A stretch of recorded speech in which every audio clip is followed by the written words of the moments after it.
va a estar en las diapositivas, cosas que ustedes deben de complementar con el libro, ¿ya? Entonces, la patología clasificado en dos grandes grupos, aquellas que producen problemas o patologías a nivel intestinal y otras que están fuera del intestino. Porque la más común es el absceso hepático. ¿Okay? Bueno, luego vamos a ver de cada una de las patologías, vamos a ver sus signos y síntomas clínicos. O sea, vamos a ver ya el cuadro clínico de cada uno. Ahora la nombramos y luego vemos el cuadro clínico. En la intestinal tenemos, ¿no? Colitis amebiana no disentérica o crónica. Aquí el cuadro clínico no es tan contundente como en la colitis amebiana disentérica o aguda. Y aquí en esta colitis, cuando hablamos de disentería, nos estamos refiriendo a que el paciente elimina heces primero que pueden ser diarreicas, al inicio abundantes y luego escasas. Ya con los días el paciente solamente elimina moco y sangre. Entonces esa es la característica de la colitis amebiana disentérica. Ya si el paciente, todas estas complicaciones no se dan en todos los pacientes. Ya les dije, ¿no? De 100 personas infectadas, 90 son asintomáticas. ¿Ya? El resto, esos 10% que queda, 9% del 9% pueden tener colitis amebiana no disentérica. Y un 1%, un 2% llega a tener la colitis amebiana disentérica aguda, más conocida como amebiasis. Sí, hay dos personas que levantaron la mano. Sí, ¿cuál es? ¿Alguna duda? ¿Consulta que quieran hacer? Buen día, doctora. Perdón que la interrumpa, pero nosotros tenemos que comenzar el tema desde el comienzo. Ajá. Patología es con el otro grupo. Ay, perdón, no hemos empezado. Hasta Okay. nosotros teníamos que empezar el tema. Perdón, empezamos. ¿Okay? Ya. Pensé que ya había avanzado. Entonces, hoy vamos a hablar de la ameba patógena, que es la entamoeba histolítica.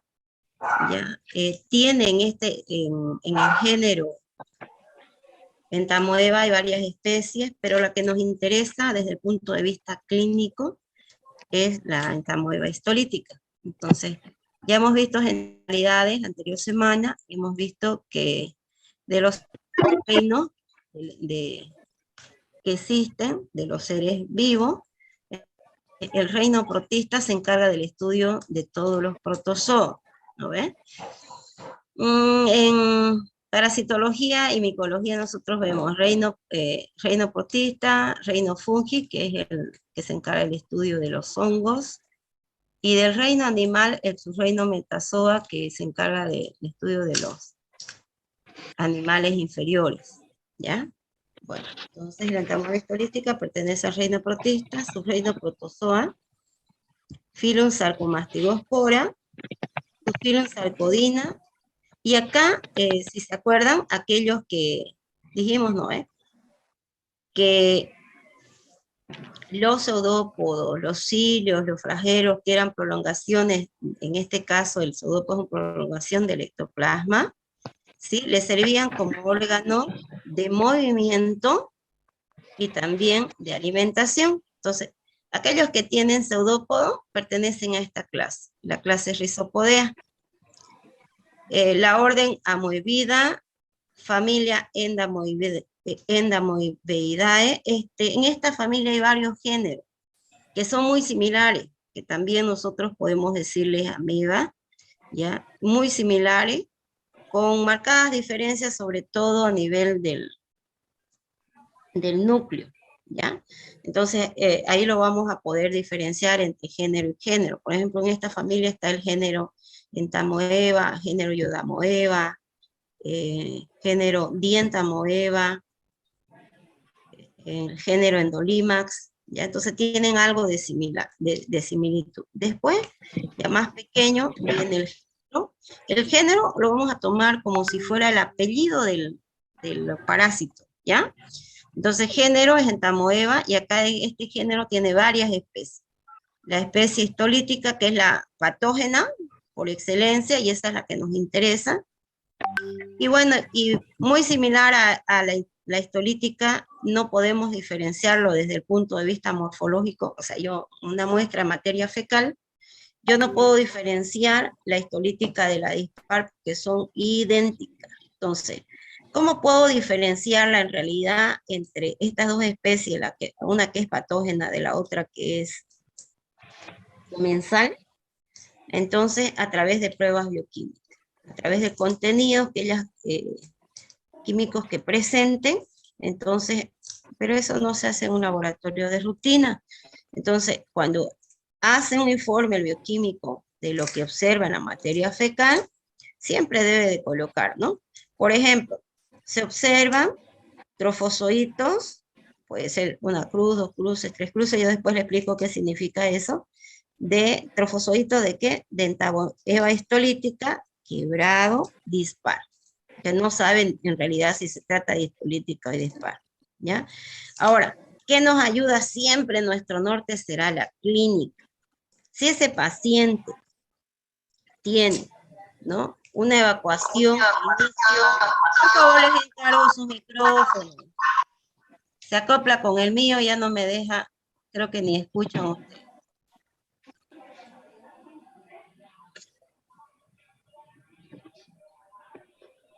A ver.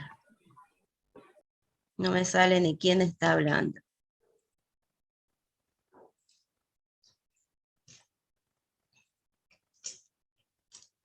Ordóñez Salguero, sí, dígame. Ah, no, la dejé la mano levantada, disculpa, doctora. Okay. Ya. Entonces, ¿cómo podríamos diferenciar si estamos mucho tiempo trabajando en el laboratorio? Y tiene que ver, miren, con la clínica, es que como en el paciente que tiene la disentería mediana, en su materia fecal, después de días solo elimina moco y sangre, esta histolítica que se alimenta por, ¿cuál es su forma de alimentación? Si tiene pseudópodo, fago, Fagocitosis. fagocitosis. Entonces, esta histolítica, como hay moco y hay sangre, o sea, está ahí ella, entonces fagocita eritrocito. Ahora, vean, eso tiene que ver con la clínica, ¿no ven? Entonces fagocita los eritrocitos, y entonces un, un trofozoito de entamoeba que contenga eritrocitos en su interior, pues se trata de histolítica. Entonces, pero eso tendríamos que siempre ver la correlación con nuestra clínica, ¿ya? Entonces, morfológicamente es difícil diferenciar la especie patógena de la especie no patógena, que es la dispar. Después está la Armani, Laredo, Provasecchi, etc. Entonces, hay varias especies. Esta es la que nos interesa, y la dispar dijimos que morfológicamente no hay diferencias entre sí con la histolítica. Entonces, a la infección producida por entamoeba histolítica se la debería de nombrar entamoebosis, o sea, con la terminación osis, que significa patología, y viene de entamoeba, pero ya este término es común, siempre se lo ha utilizado por mucho tiempo, y nos quedamos con el término de amebiasis. Entonces, la amebiasis es una infección producida por el protozoo entamoeba histolítica. Este parásito o este protozoario es una especie que parasita el intestino grueso del hombre, principalmente a nivel del colon, el sigmoide, recto, ¿ya? En el intestino grueso. Ahora, puede ser comensal en algunos casos si la respuesta está bien instaurada y tiene muy buena secreción de moco el paciente. Además, entonces puede ser que estos trofozoitos se peguen en la luz volumen de la mucosa, en ese glicocálix, y no pueda llegar realmente a la mucosa, y bueno, luego se ha barrido. Y vimos, cuando el medio le es adverso al parásito, empieza a formar una membrana quística a su alrededor y se enquista. Entonces ya como quiste ya no libera esas sustancias o no fabrica esas sustancias como las proteínas de citoadherencia, elastiginasa, hialuronidasa, etc. ¿Ya? Entonces, ahora, si el medio le es favorable, póngase un paciente que no esté produciendo mucho moco, que además tenga alguna enfermedad de base. Entonces, si sus defensas naturales y sus defensas celulares no están debidamente instauradas en el paciente, o es un niño muy pequeño, entonces este parásito puede invadir la mucosa del intestino. Entonces, para invadirla, tiene que primero adherirse. Después penetra de un orificio pequeño y se extiende ya adentro, ¿no? En la submucosa ya se extiende y produce esas úlceras en botón de camisa. ¿Qué pasa si la extensión va más allá? Entonces pasa a la muscular mucosa y la serosa y pueden producir localizaciones extraintestinales. Entonces por sangre puede migrar a varios sitios, además, y también puede producir cuadros de peritonitis, ¿no? ¿Se entiende? ¿Me están siguiendo? Ya, muy bien. Ok. La historia la vamos a dejar para que ustedes la lean, ¿ya? No pregunto historia, así que ustedes van a leer para conocimiento general. Ahora hablamos del agente etiolítico. Vamos a ver la morfología de nuestra especie parásita, ¿ya? Vamos a ver.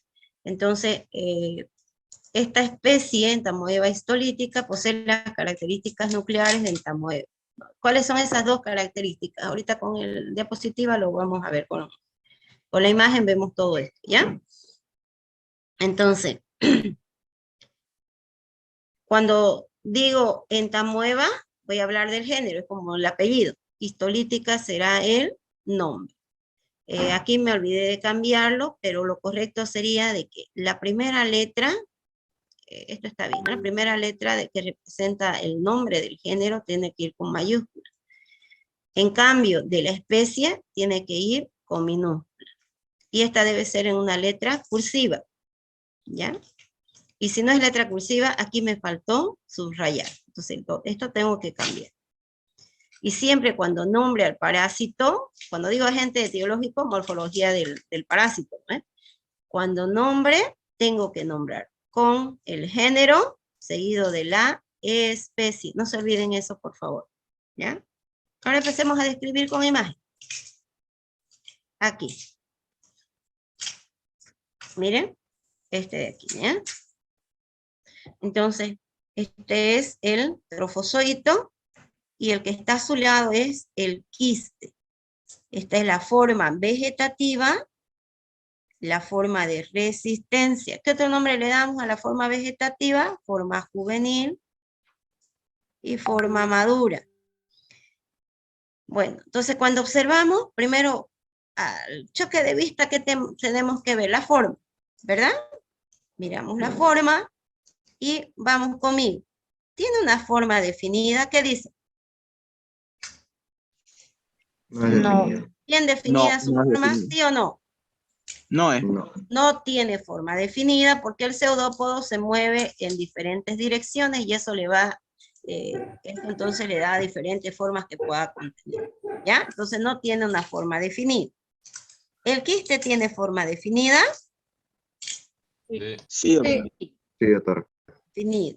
Una forma redondeada, ¿no es cierto? ¿Sí? Redondeada, en otro caso se ve media ovalada, así, ya, redondeada. Sigamos. ¿Cuánto creen que mide esta y esta? Ahí lo dice, pero a ver, sin mirar. ¿Se ve más grande que el quiste? ¿Sí o no?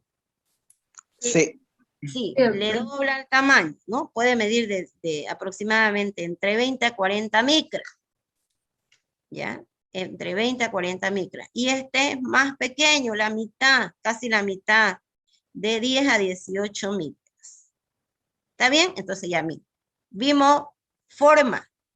Después que hemos empezado con tamaño. Ahora vemos el contenido. Desde afuera hacia adentro. ¿Qué observamos aquí? ¿Qué observamos? Miren, esta es la membrana celular, que viene a ser el cuerpo del parásito, el que lo va a delimitar del medio externo, le da la forma y protección, ¿verdad? Por donde ingresan las sustancias nutritivas y también por donde salen las sustancias de desecho. Veamos, ¿qué más hay acá? ¿Qué es esto? ¿Qué es esto? El ectoplasma. Espacio periplásmico. Ya, a ver, ¿qué se llama? ¿Qué nombramos a esto? ¿Qué nombre recibe en esta ameba? Ectoplasma. Ectoplasma, ¿no? Ectoplasma, miren acá se ve un pseudópodo. Ectoplasma. Este ectoplasma, ¿cómo es? ¿Cómo lo ven ustedes? ¿Qué dicen? ¿Se ve bien rugoso? ¿Sí o no? Sí. Miren, comparen. ¿Se ve rugoso en relación a este, sí o no? No. Transparente, más hialino, refringente. Ese es el ectoplasma. ¿Ok? Sigamos hacia adentro. Esto será el que se ve más rugoso. ¿Qué se llama? Endoplasma. Endoplasma. Y estas pueden ser contenidos. Eso pueden ser vacuolas, algunas. Mitocondria no se ve. Microscopio óptico difícil no se observa. ¿Ya? Entonces tampoco es que este parásito contenga. Más bien tienen estas organelas donde pueden, acá se notan más, que son medias alargadas, con extremos romos que vendrían a ser ay, se me fue el nombre. Ahorita le voy a decir. Entonces pueden hacer vacuolas que contengan glucógeno, todo eso. ¿Qué nos llama la atención? Que se ve bien. A ver, más grande, una estructura grande. Y es única. ¿Esto de El acá? núcleo. El núcleo, fíjense, tiene una estructura bien central y pequeñita. Por eso decía, características del género Entamoeba. Núcleo o nucleolo pequeño. Y esta vendría a ser la membrana nuclear. ¿Ok? Aquí no se ve, pero hay otra diapositiva donde se agranda el núcleo y se ve que alrededor de la membrana nuclear hay cromatina. Y esa cromatina está distribuida de forma uniforme. ¿Qué quiere decir? Que tiene un tamañito similar. Todo alrededor de la membrana nuclear, la parte interna. Y el cariosoma tiene localización central y es pequeño. Estos son los cuerpos cromatoidales, ya les voy a acordar. ¿Okay? Los cuerpos cromatoidales. Y miren las vacuolas, que estas pueden contener glucógeno y toda la batería enzimática que necesitaría para metabolizar los nutrientes y poder consumir, ¿ya? Que les sea similar. ¿Ok? Bueno. Entonces, ese es nuestro trofozoito. El quiste, en forma de resistencia, en esta especie de parásito vemos la forma juvenil o la forma vegetativa, que es el trofozoito, y una forma intermedia, que es el prequiste y el quiste. ¿Ok? Entonces, pero los de mayor importancia son el trofozoito y el quiste. No se olviden que es el trofozoito el que produce el daño. El trofozoito es el que se mueve para empezar. ¿Se mueve el quiste? ¿Qué dicen, sí o no? No. El trofozoito se mueve a través de pseudópodo, movimiento lento. Se mueve el trofozoito. ¿Cuál de los dos se alimenta? ¿El trofozoito o el quiste? El trofozoito. El trofozoito. Eso. ¿Quién produce? Porque el mecanismo de acción de este patógeno, ¿cuál es? ¿Se acuerdan que vimos que habían 5 mecanismos por el cual el parásito producía daño a su huésped?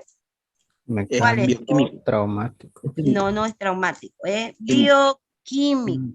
Bioquímico. ¿Por qué bioquímico? Porque este Produce parásito, sustancias. produce sustancias líticas.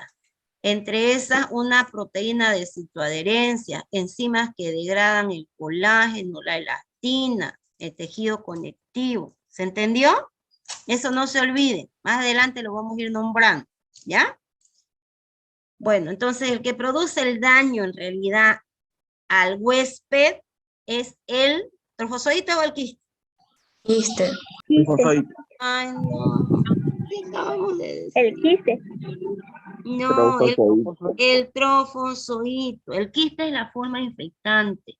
¿Cómo ingresa al organismo? Es la forma de resistencia que puede permanecer viable en el medio externo. El trofozoito afuera no vive, pero dentro produce el daño. ¿Se entendió?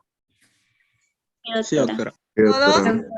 Ya, no se olvide. Pareciera que cuando le damos el término forma infectante, pareciera que estamos indicando que es la que produce el daño y no es verdad. Es la forma en que ingresa, como quiste. Es la forma de resistencia al medio externo. Peor si hay agua.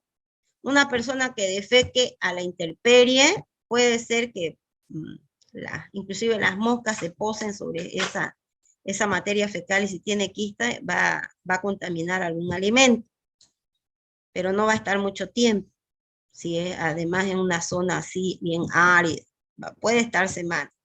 Pero si una persona que está infectada elimina en tamoyo estolística los quistes a un río, a un agua, a algo así, ese permanece mucho tiempo. ¿Ya? Bueno. Forma de resistencia, forma vegetativa. Miren aquí, vamos a ver nuevamente, pero ya agrandado. Este es el núcleo. De acá han sacado un núcleo y lo hemos agrandado. Aunque no entendamos nada de estas letras, pero ya sabemos que, ¿qué sería este? El Trofozoito. ¿Y este qué será? Quiste. El quiste. El quiste. Trofozoito. Ok. Ya. Este es el quiste, este es el trofozoito. Veamos el trofozoito. ¿Qué es esto? ¿Todo esto Núcleo. qué es? Núcleo. Este de acá central bien chiquitito. Nucleolo. Estas son, este es el Endoplasma. El endoplasma. Y este es el endoplasma. No, nos faltó algo que decir, por ejemplo, que acá sacan el pseudópodo, ¿no? Ya, veamos el quiste. ¿Cuánto? ¿Este es un prequiste o un quiste? Quiste. Quiste. ¿Por qué? Cuatro. ¿Cuántos Porque tiene cuatro núcleos? Muy bien. Y este son los cuerpos cromatoidales que contienen DNA y RNA del parásito, ¿ya? Una estructura alargada con extremos romos, no van en punta, ¿no? Su extremo romo, cuerpos cromatoidales. Entonces, de acá sacamos un núcleo y lo agrandamos. Entonces, este es el núcleo, no es todo el parásito, un núcleo. Este será el Nucleolo. son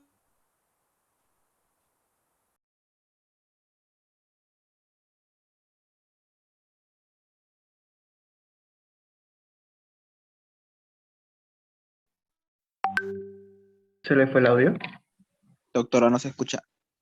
No se escucha. Se le fue el internet.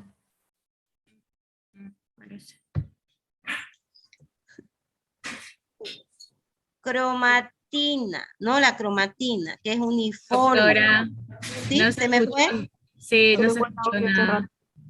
Ya, ahora de nuevo. Esta es la membrana nuclear, ¿verdad?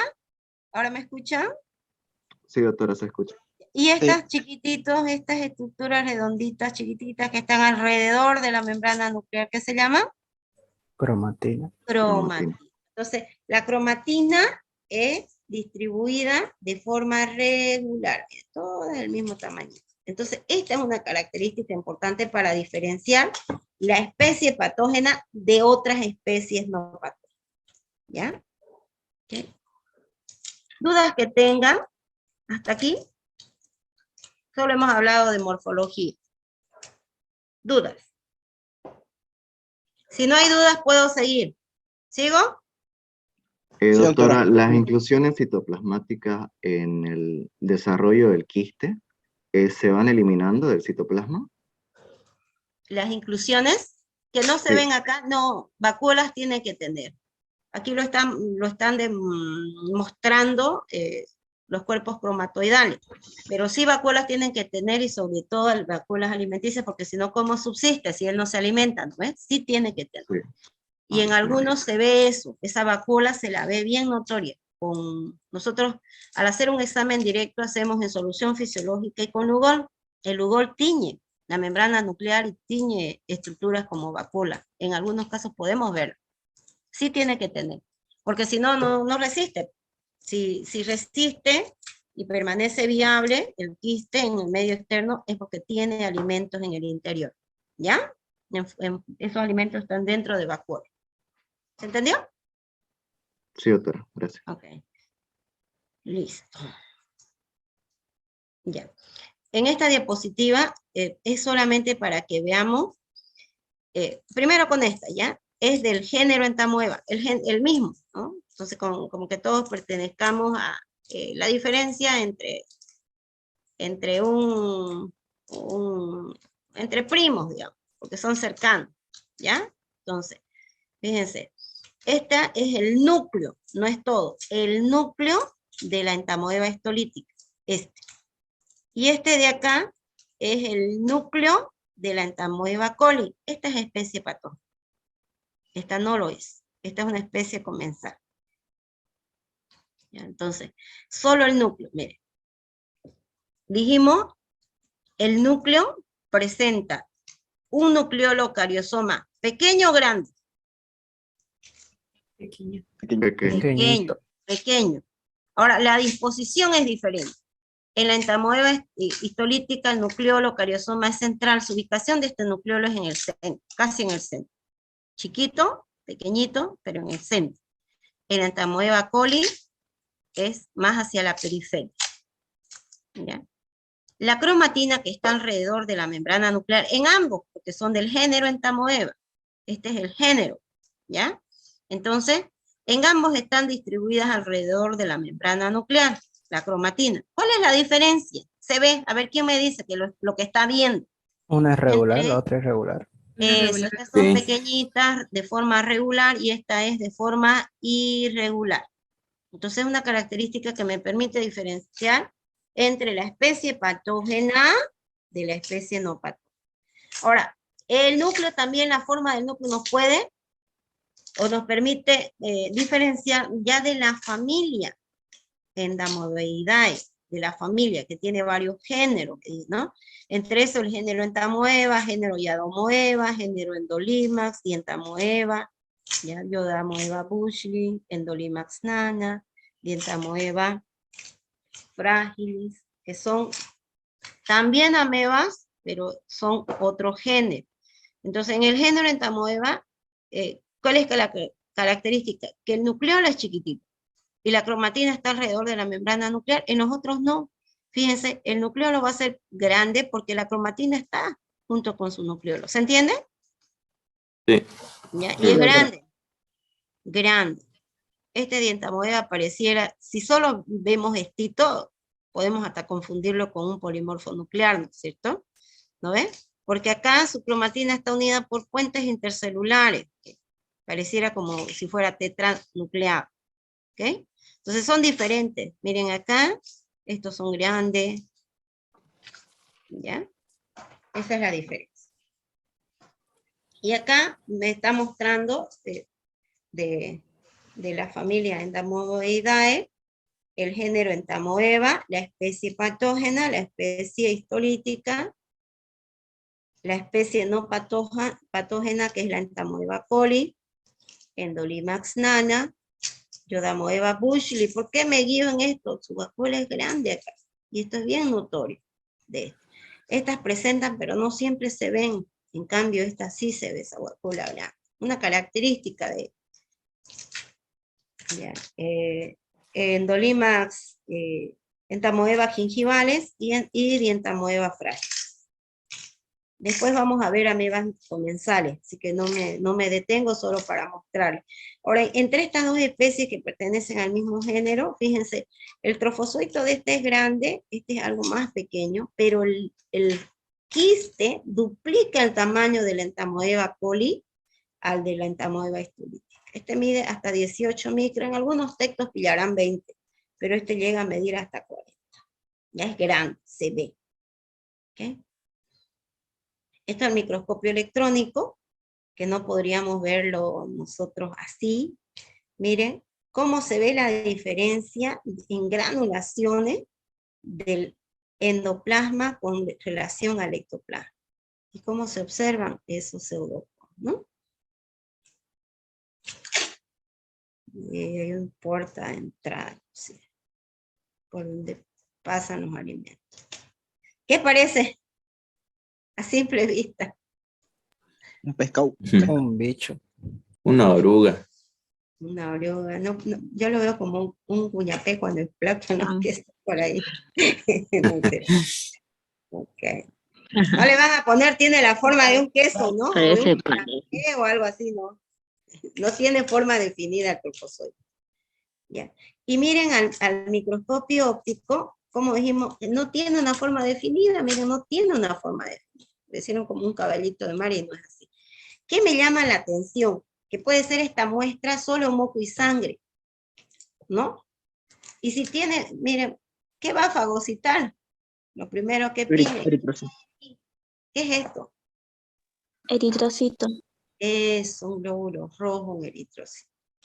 Entonces, si yo lo veo, entonces, más el paciente veo que tiene moco y sangre, su materia fecal, que eso es la clínica, y a las otras cosas se la dirá al médico, o si tengo muy buen entendimiento con el bioquímico, eso les recomiendo, ¿no? A veces uno necesita que le saquen rápido su muestra para seguir pues un tratamiento indicado, específico, ¿no? No hacer todo el tiempo tratamientos empíricos, ¿ya? Se le da de antibiótico, aunque no sea la bacteria o bacterias que la gente causal mejor, sí, se puede hacer rápido y me pueden indicar, entonces ahí ya tengo más, ya tengo un dato más importante a mi clínica, en el que me puedo apoyar y ya seguir un tratamiento antiparasitario. ¿Ok?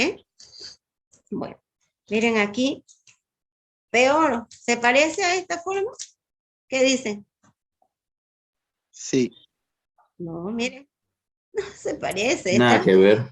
¿no? Este parece como si fuera una raqueta, algo así, algo alargado, ¿no? Pero miren, el contenido es diferente por el movimiento, la toma que le hicieron, la captura, hay eritrocitos por todo ello, pero en el interior hay harto. ¿Se ve? ¿Sí? Y acá es rugoso, y aquí miren, es más transparente y alito. También trofozoide. Miren, acá llenísimo, ¿o no? Sí, Noemí, dígame. La anterior foto que nos mostró doctora es teñida la imagen. ¿Así la vamos a ver en el microscopio? No, mi ¿O amor, no? no la vamos a ver. Se puede observar mejor con sales férricas, pero no tenemos en el laboratorio. Lo vamos a ver así. ¿Ya? Muchas gracias. Esta es con solución fisiológica. ¿Okay? Entonces, no siempre se puede ver bien el trofozoito al examen directo, eso tienen que tomarlo en cuenta, ¿ya? Y por el movimiento nos damos cuenta también, entonces, ¿qué es lo correcto? Que observemos una muestra recién emitida, no una muestra conservada. Que si es una muestra de varias horas, proliferan mucho las bacterias, se deterioran, no solo por el mal olor, sino que también esto, dijimos, los trofozoitos en el medio externo son hábiles, se mueren. Y como son transparentes, no los vemos. Entonces, ¿qué vemos? Su movimiento. Y entonces eso es lo correcto que busquemos. ¿Ya? Ojalá que tengamos la suerte de observar. Y no solo imagen. Ya, bueno, otro trofozoito. La diferencia, miren, acá tenemos el quiste, prequiste y trofozoito, ¿no? Y acá miren, para que vean, este tiene movimiento, ¿sí? Del quiste, no sé si se puede, no tiene, el de casi, ¿ya? Entonces yo estoy observando, no saben el manejar el microscopio, ¿no ustedes? El año pasado no hubo práctica. No, doctora. No, doctora. Pues conmigo lo vamos a aprender al detalle, ¿ya? Al derecho y al revés. ¿Está bien o no está bien?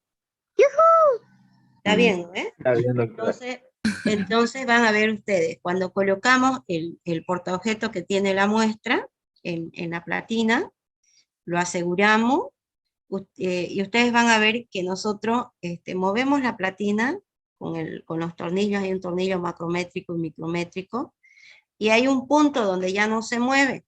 Afinamos la imagen con el tornillo micrométrico, y eso es lo que está pasando acá.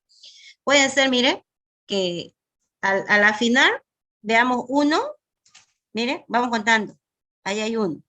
Luego me aparece un segundo, un tercero y un cuarto.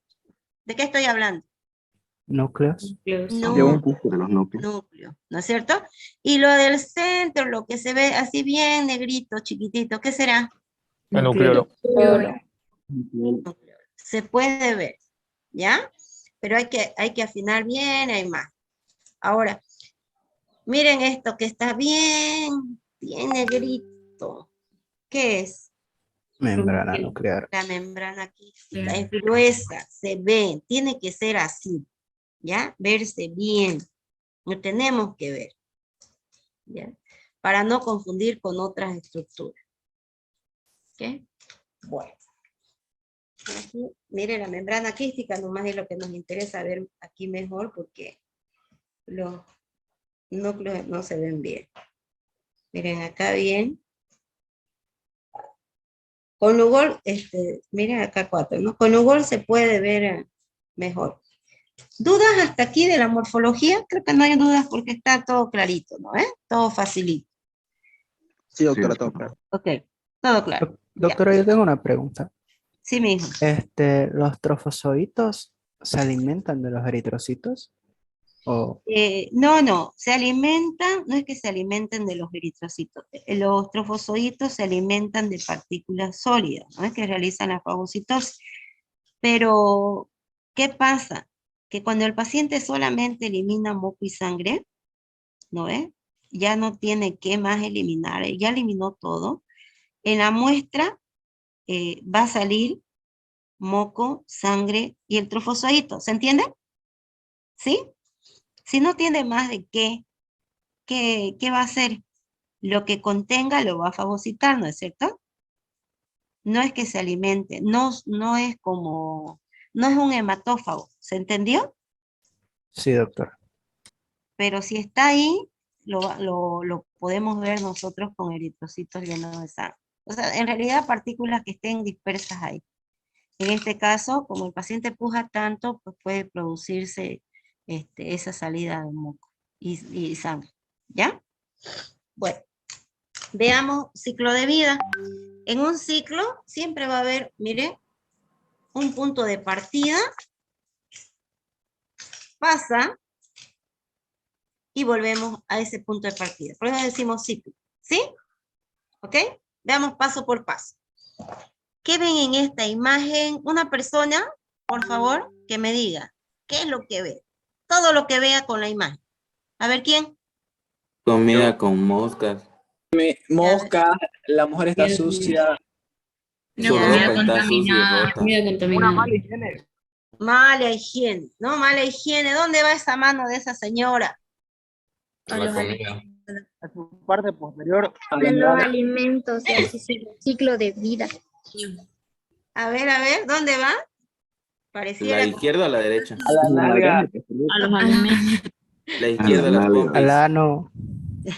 puede ser, mire, que ni siquiera hubiera tenido una buena higiene al momento de fecar, ¿no?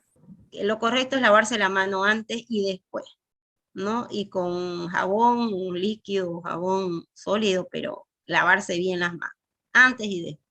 Eso es lo correcto. ¿Ok? Entonces aquí pareciera que cero higiene, ¿no? Las moscas, que son vectores mecánicos, no vectores biológicos, pueden posarse en materia fecal y pueden arrastrar con sus patitas quistes y contaminan los alimentos. ¿Está bien? Entonces, estos son alimentos contaminados ¿con qué? Es que tiene que haber una palabra clave ahí, porque me dicen alimentos contaminados nada más, ¿de qué? Sustancias radioactivas, ¿qué tiene? Uranio, ¿qué tiene? Ah, ¿Quistes de? Tiene los quistes. ¿De qué? ¿O de quién? Arácea. Entamoeba De histolítica. Entamoeba histolítica. Quiste, entonces tenemos alimentos, pueden ser, miren, desde verdura, agua, mano, comida, contaminados con quistes de entamoeba histolítica. ¿Quedó claro? Sí. Entonces, eso tiene Doctor- bien puntual, lo tienen que poner Doctor. ahí, no sobreentender. Si es un examen escrito, yo no supongo nada, yo leo lo que usted escribe, ¿se entendió? Sí. Muy claro. A ver, mi niño, ¿qué quería preguntar? Ah, sí. Buen día, doctora. Buen día, mijo. Los quistes entonces ya estarían en la comida, ¿no se formarían dentro de nuestro organismo? Los quistes se forman dentro del intestino, nunca fuera. Pero Ay. esos quistes, miren, han ido a río, tierra, qué sé yo, y contaminaron los alimentos. De una u otra manera, esos alimentos están contaminados. ¿Se entendió? Sí. No, el quiste no se forma afuera. El quiste ya sale, el quiste se forma en el intestino del hombre. Cuando el medio le es adverso, el trofozoito, dijimos, se enquista. ¿Ya? No sé quiénes más levantaron la mano. Doctora, entonces la forma correcta de dar el informe de la forma infectante sería el quiste, y en este caso de la especie que es la patógena. No, no, mi amor. Usted informa lo que ve. A usted le van a pasar un informe.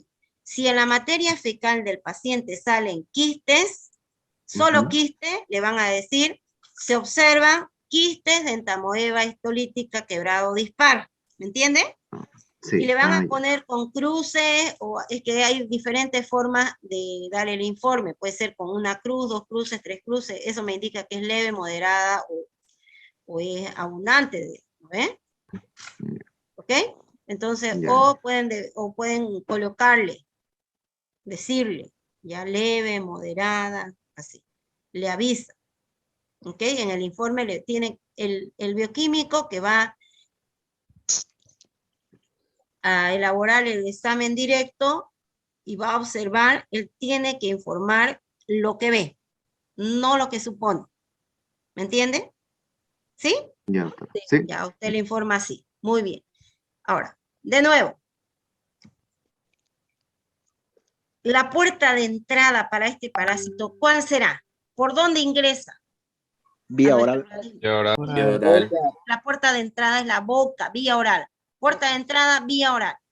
Entonces, ingresa el quiste vía oral. ¿Qué sucede con ese quiste? Ya más chiquitito, masticamos y nosotros ni masticamos que vamos a destruirlo. Si apenas, a veces estamos apurados porque tenemos clase temprano y entra. No masticamos las 30 veces que mínimamente tendría que masticarse el alimento. Entonces, póngale que no y está intacto. ¿Dónde pasa? Pasa por la boca, faringe, esófago. ¿Y dónde llega? Luego, Estómago. al estómago. El jugo gástrico tiene un pH de 1 a 2, un pH muy ácido. Entonces, si ingresaran estos alimentos, pónganle que en el agua dijimos que pueden vivir un poquito más de tiempo, o en las manos, por cualquier cosa que ingrese el trofozoito, que no es probable porque es en el medio externo es lábil, se muere, pero si ingresara el trofozoito, ¿es destruido en el jugo gástrico, sí o no? No, Sí. es debilitado. Destruido. Trofozoito sí. Destruye. El trofozoito No, si el ingresara sí prequiste. es destruido. El trofozoito. el Pero ¿quién es Lo el debe- principal? ¿Cuál es el principal que ingresa? Que es El resistente. quiste. El quiste generalmente solo se debilita su membrana.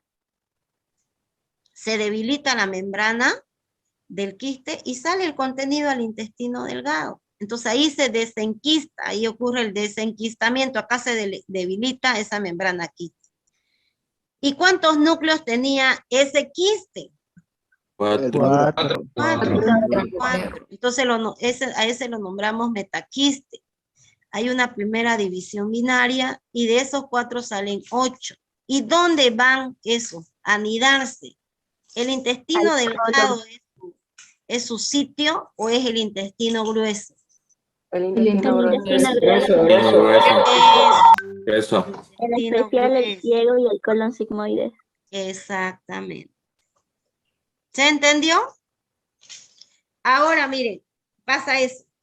¿Qué tal que este medio le sea tan favorable, el intestino le sea favorable, el paciente generalmente no produce sus células mucosas, no produce el muco, no hay galactosa, el glicocáliz que está recubriendo?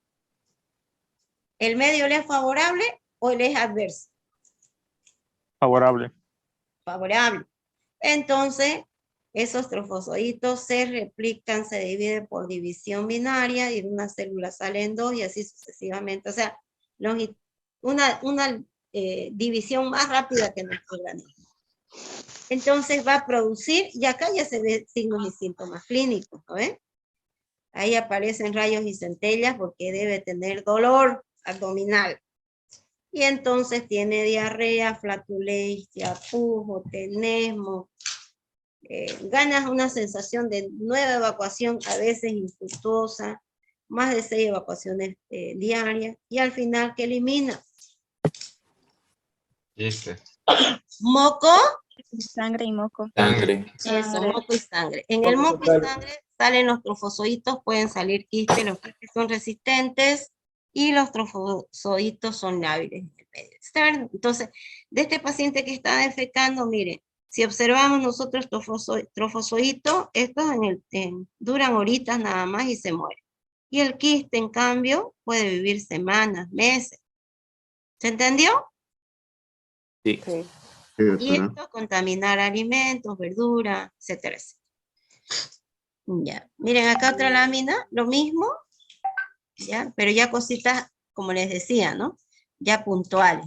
Vía oral ingresa el quiste, en el intestino delgado ocurre el desenquistamiento, al contenido, que tenía 4 núcleos, lo denominamos metaquiste, una división inicial binaria, entonces tengo 8, y estos luego van a su región de predilección para habitar, ¿no? O colonizar. Y por división binaria o por fisión binaria es lo mismo, hay una reproducción. Ahora, se va a formar, ¿no? De los trofozoitos se va a formar quistes, entonces cuando salgan a través de la materia fecal los quistes y los trofozoitos, fíjense, ¿cuál es la forma infecciosa? ¿Cuál es la forma infectante? La forma de resistencia que va a vivir en el medio externo, ¿qué se llama? Quiste. Quiste. La forma lábil o vegetativa que no vive en el medio externo es el trofozoito. ¿Se entendió? Sí, doctora. Sí, doctora. Perfecto. No hay dudas, ¿no? Doctora, una pregunta. ¿Está bien también nombrar al quiste como un quiste tetranucleado?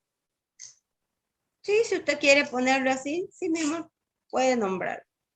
Pero no se olviden que hay una fase no intermedia, el prequiste, que solo puede contener entre 1 a 2 núcleos también.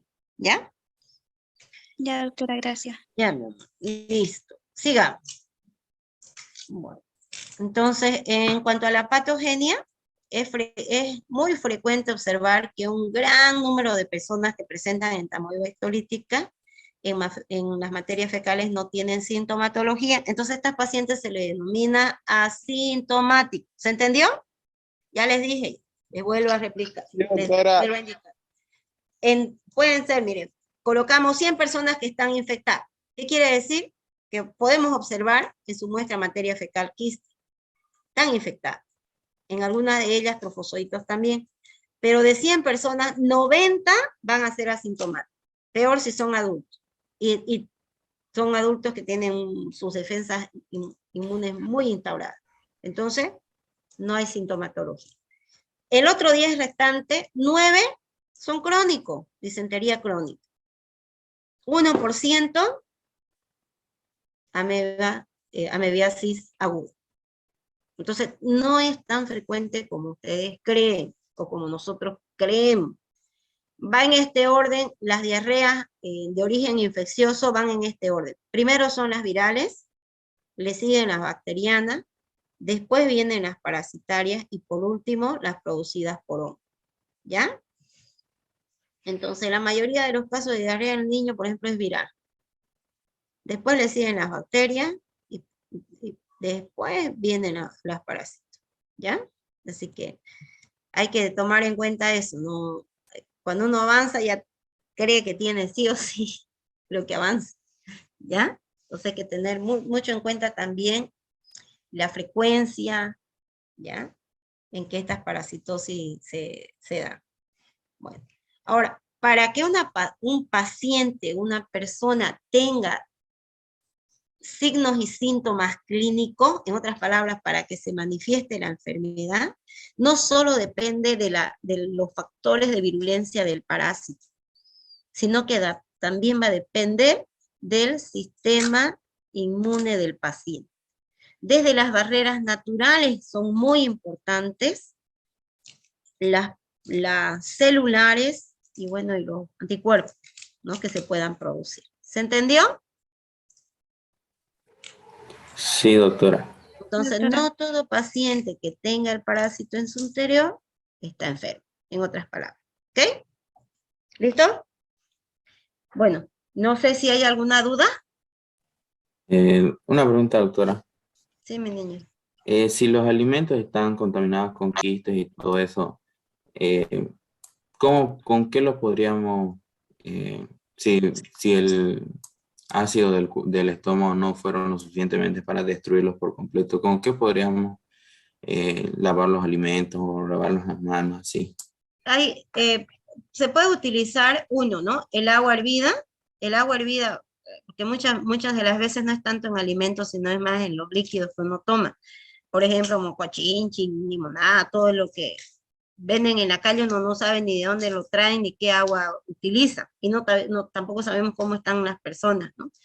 A veces se cae el hielo en la tierra, lo ponen, o sea, hay que tener mucho cuidado, ¿no? Uno, ¿no? Medidas de higiene, evitar el consumo de alimentos por ahí, por la calle, si uno no sabe ni su procedencia, ni si tienen algún cuidado cuando están preparando el alimento. El DG6 es un buen desinfectante que puede utilizar, que se compra en la farmacia, y si quiere algo más económico, pues se puede lavar con gotitas de lavandina, que es hipoclorito de sodio, que sirve se colocan más o menos aproximadamente unas 5 gotas de lavandina en el agua para poder limpiarla y lavar. Y eso ya le ayuda en que se destruya antes de que ingrese. ¿Se entendió? Sí, doctora. Sí, doctora, gracias. ¿Será que podrías repetir? Se me fue el internet. ¿DG6? No, ¿DG6? del porcentaje de cuál es más común y cuál no es. De las enfermedades, de las diarreas infecciosas, primero son producidas por el virus, después por bacterias, parásitos y hongos, en ese orden. ¿Ya? Las más frecuentes es por virus, ya. Sigo, ¿ya? Bueno, entonces, para que el entamoeba, entonces ya saben, ¿no? No solo depende de los factores de virulencia del parásito, sino también depende del mecanismo de defensa del cuerpo. De estas dos interacciones va a depender de que se manifieste o no la enfermedad, ¿ya? Ahora, para que la entamoeba histolítica pueda producir ulceraciones en botón de camisa a nivel del colon, entonces se ponen 4 tipos de mecanismos y que se los divide, por diferentes mecanismos se lo dividen en estas 4 etapas, mejor dicho. Primero, invasión a la mucosa por parte del protozoario, en este caso por parte del trofozoito de entamoeba histolítica, y aquí importante la producción de una proteína de citoadherencia que es la lectina. Voy a decir las 4 etapas y después las desarrollamos una a una, ¿ya? Segundo, otros factores de virulencia que además pueda producir el parásito. La resistencia del huésped desde la inmunidad natural o la resistencia natural, que son las barreras, celular y producción de anticuerpos. Y bueno, si esto no llega a poder resistir, entonces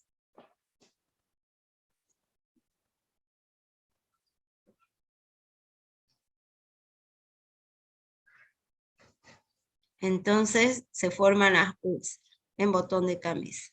¿Ok?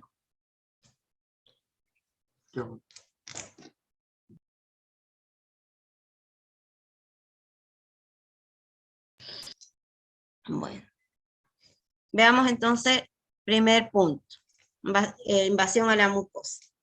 Entonces, una vez que se ha delimitado la membrana del quiste, cae el intestino delgado, sufre su primera reproducción, los trofozoitos vienen a la luz o lumen del intestino grueso. ¿Está bien? En el intestino grueso tenemos nosotros el epitelio cilíndrico, hay microvellosidades y hay un mucus que recubre. A ver, si por ejemplo esta fuera nuestras células, acá tendríamos células, aquí tenemos nosotros un mucus, un glicocálix que se llama. Hay agua, poquito de agua, pero hay un glicocálix. Entonces, estos colonocitos forman ese mucus, que lo protegen, ¿ya? Y también hay galactosa de por medio formando las glicoproteínas y también el glicocálix. Entonces, el trofozoito tiene que venir primero acá. Si acá esto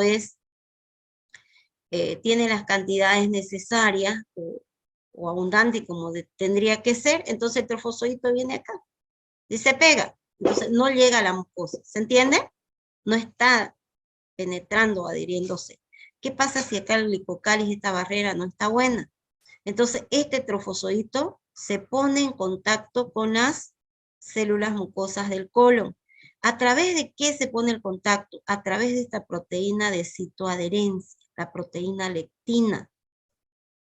Por una parte, la proteína lectina le sirve para que el trofozoito se adhiera y penetre al interior de la mucosa, o sea, se adhiera y pueda pasar. Y por otro lado, la proteína lectina puede venir y destruir a los neutrófilos que se acercan para defender. Pero además, los neutrófilos que tienen gránulos azurófilos son enzimas líticas. Entonces, neutrófilos destruirán algunos trofozoitos, pero esas enzimas líticas que él tiene, o esas sustancias que tienen, destruyen el trofozoito, pero lastimosamente van también a destruir a parte de nuestras células. Entonces, produciendo una lisis a nivel de la membrana del colon. No es que las células están unidas a través de puentes intercelulares, ya sean endesmosomas, semidesmosomas, uniones comunicantes, ¿no es? Eso es lo que se destruye. Entonces puede dejar espacio para que penetre el trofozoito. ¿Se entiende? Además, una vez ya penetró, ¿ya? Una vez penetró, que le permitió esta proteína la adherencia, entonces pone en marcha el trofozoito otros factores de virulencia. Fabrica, sintetiza otra, como que enzimas denominadas en general así como proteinasas, elastinasas, colagenasas, que degradan, hialuronidasas, también el ácido hialurónico. Entonces estas proteinasas o estas enzimas degradan la elastina, el colágeno, la matriz extracelular que está constituida por los glucosaminoglucanos. ¿Ves? Bueno, y además hay resistencia a que células de nuestro mecanismo de defensa puedan destruirlo. Hay una resistencia a la lisis. Entonces ya estamos hablando de que no solo está en la mucosa, sino que ya con todo esto ya está en la submucosa, tejido conectivo. Ahora, por parte del huésped pone varios mecanismos para evitar o impedir la invasión. Primero, un bloqueo dirigido a la lectina, a esa proteína de citoadherencia. Entonces, entre esas están hidrolasas pancreáticas, que se producen y se producen en el páncreas, van al intestino delgado, va grueso, ¿ya? Para evitar y otro que nos ayuda es la microbiota. Lo que nosotros tengamos de bacterias, que bacterias buenas para nuestro organismo, que la denominamos microbiota, hay millones de ellas, ¿no? Entonces, que también estas bacterias puedan producir una hidrolasa bacteriana para evitar que esta lectina se una a la mucosa. ¿Ok? Otro mecanismo, como les dije, el mucus que tiene galactosa. Entonces, en ese glicocálix, denominado glicocálix, si está bien, hay gran cantidad, aquí vienen los trofosoditos, se pegan, y bueno, como le va a ser adverso el medio, se enquistan y salen la materia fecal, ya no penetran la célula.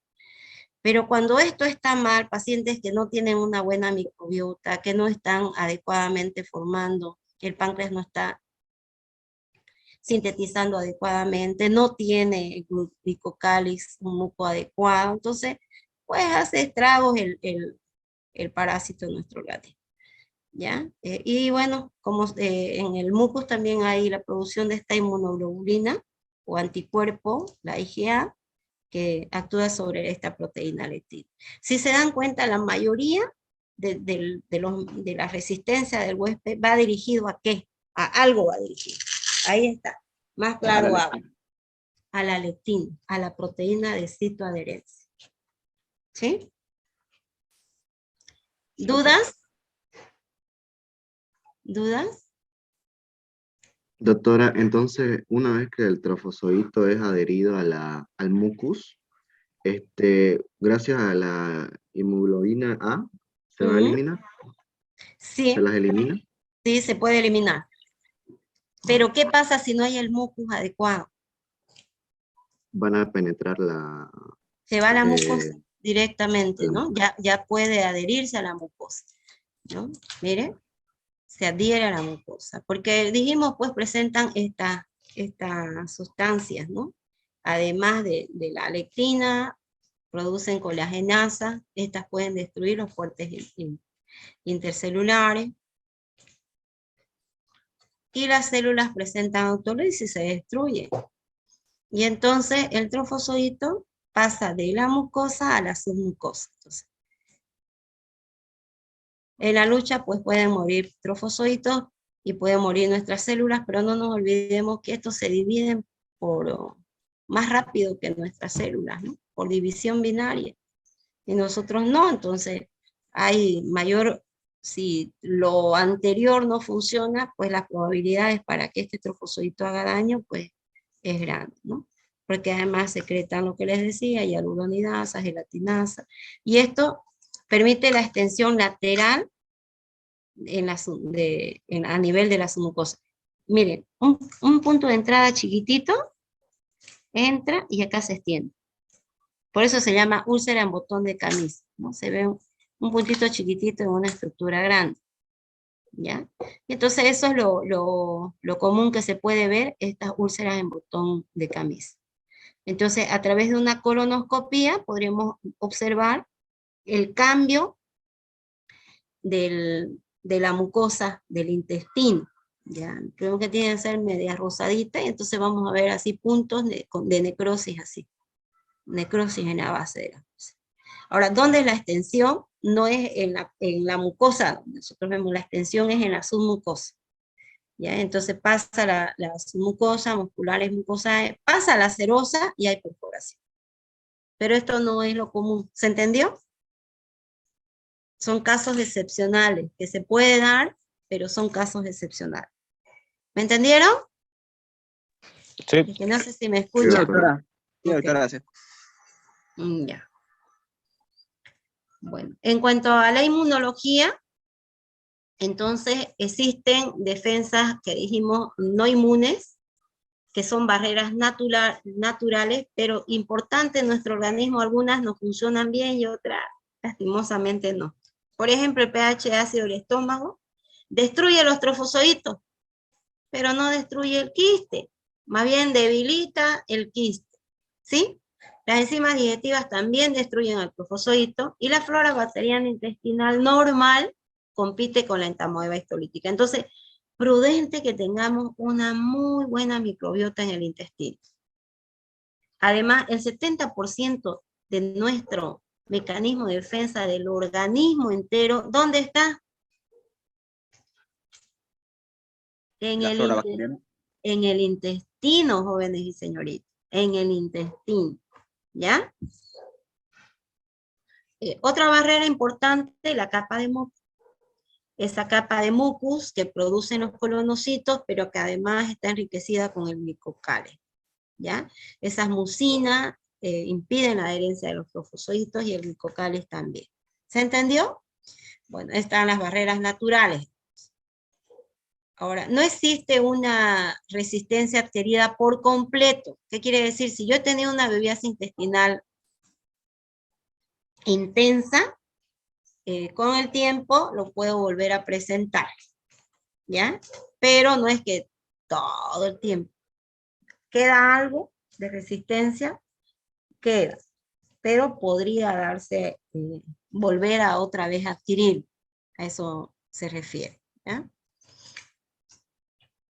Mire, de 1021 casos de amebiasis hepática, recurrencia, solo 5. ¿Ya? No es total la resistencia adquirida, pero sí ayuda, ya que hay cierto grado de resistencia. Y en la invasión tisular a nuestras mucosas y con ella al interior de nuestro organismo, la entamoeba histolítica estimula la respuesta inmune del huésped, una respuesta celular. Ya vimos, entre ellas están los neutrófilos, los eosinófilos, y la humoral vendría a ser a través de la maduración de los linfocitos, las células plasmáticas y la producción de anticuerpos, ¿no? Entonces, esa es nuestra defensa humoral. La producción de inmunoglobulina secretoria que se encuentra en todo lo que son las mucosidades, saliva, lágrima, en la mucosa también. La IgM en infecciones agudas y en infecciones crónicas.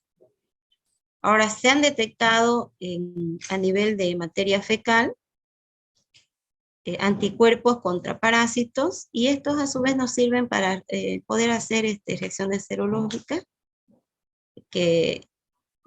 pero estos anticuerpos se ha visto que persisten durante años, ¿no? IgG, por ejemplo, están durante años, inclusive están después de haberse curado la amebiasis.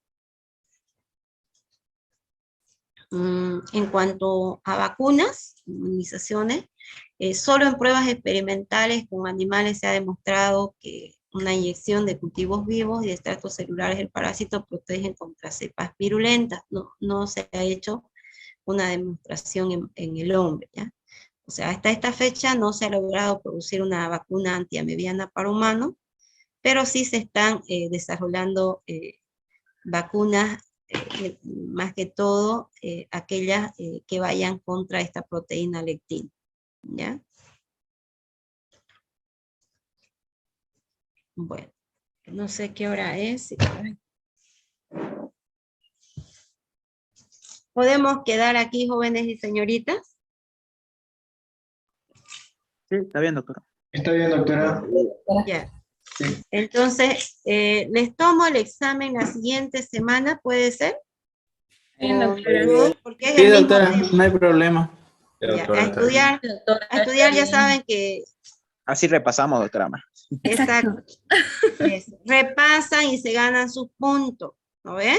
Eso es lo importante, que acá no se pierde, se gana, solo se gana. ¿Ok? Listo, entonces nos vemos.